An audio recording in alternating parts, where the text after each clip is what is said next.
In this video, we are going to discuss about the assembly tree or assembly navigator, and also we are going to import the next model into our assembly file, which is the bolt.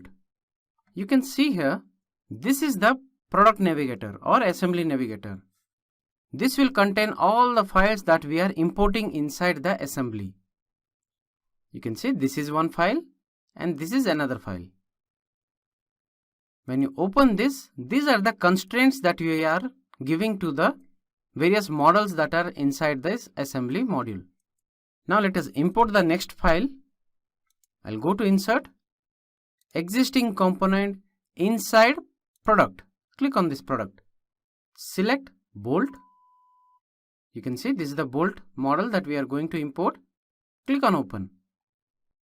For now, you can go for automatic renaming. Click on OK.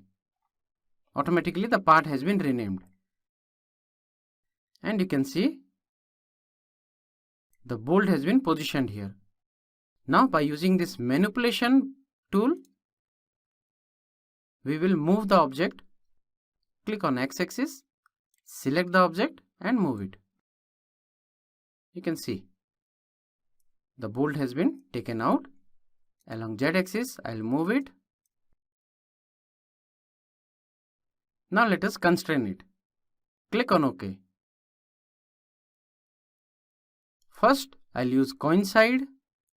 Select this axis and maybe select this axis and update.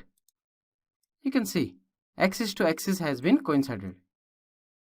Now if I use this manipulation and move this, of course it will move.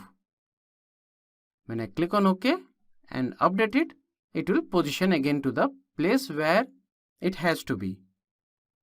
Let me use the manipulation tool again, and here when I check this with respect to constraint, click on it. Let me move in the x-axis.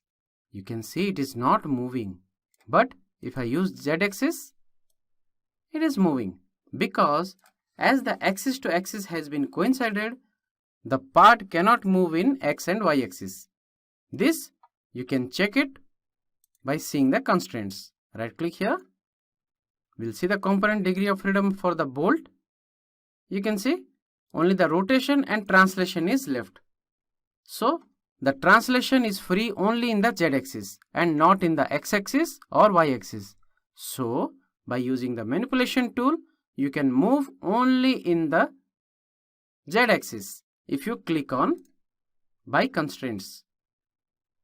Now let us give the further constraints that are required to constrain it. For rotation, I'll use a constraint for making this plane and this plane parallel.